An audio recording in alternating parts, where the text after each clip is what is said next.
क्या आपने कभी सोचा है क्या होगा अगर ब्रह्मांड की दो सबसे शक्तिशाली ताकतें एक दूसरे के सामने आ जाएं?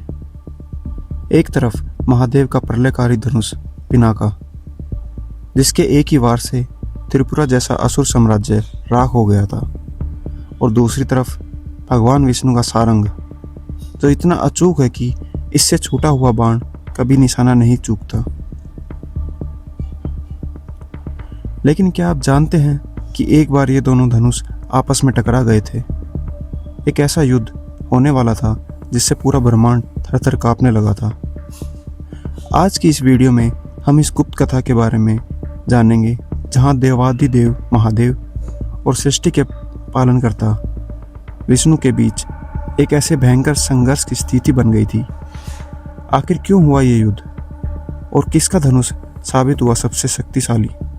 चलिए जानते हैं। कहानी शुरू होती है सृष्टि के आरंभ में।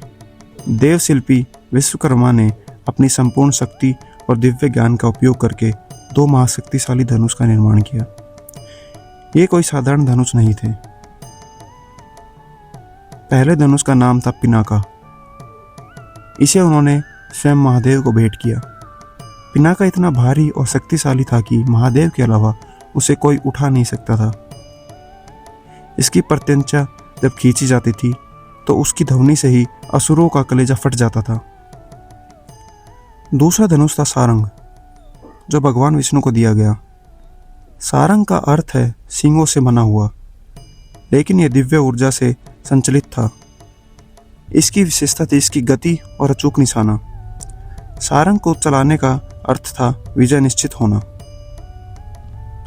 अब सवाल ये उठता है कि ये दोनों प्रेमी और परम मित्र देव आखिर आमने सामने कैसे आए? पुराणों के अनुसार देवताओं के बीच एक बार ये चर्चा छिड़ गई कि महादेव और विष्णु में शक्तिशाली कौन है। ये चर्चा विवाद में बदल गई।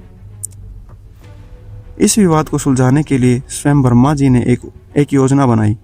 उन्होंने महादेव और विष्णु के बीच एक मिथ्या भेद पैदा किया ताकि दोनों के बीच लड़ाई हो सके। ये कोई क्रोध या युद्ध नहीं था, बल्कि ब्रह्मांड को ये बताने के लिए था कि दिव्य शक्तियों का संतुलन कैसे काम करता है।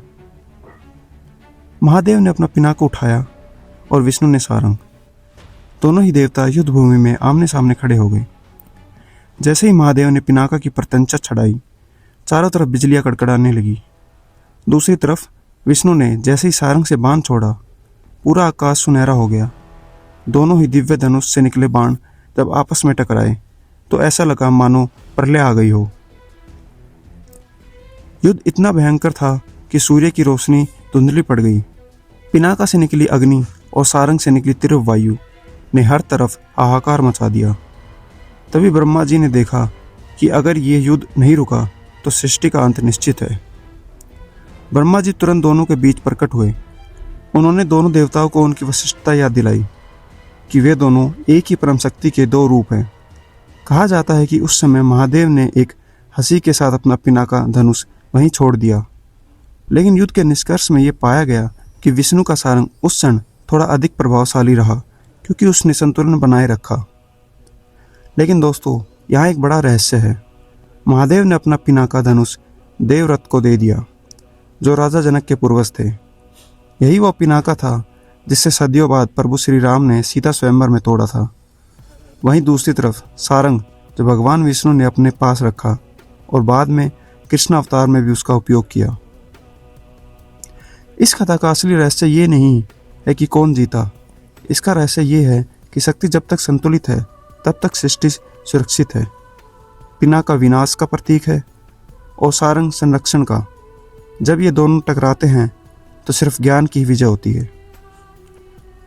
क्या आपको पता है कि पिनाका के टूटने के बाद उसके टुकड़े कहाँ गिरे? कुछ पुराणों के अनुसार वो टुकड़े आज भी धरती पर गुप्त स्थान पर स्थित है। तो दोस्तों, कैसी लगी आपको पिनाका और सारंग के युद्ध की ये दुर्लभ कथा? क्या आप चाहते हैं कि हम महादेव के और भी दिव्य अस्त्रों के बारे में वीडियो में बताएं? कमेंट में हर हर महादेव जरूर लिखें और इस चैनल को सब्सक्राइब करना ना भूलें। मिलते हैं अगली वीडियो में। नमस्कार।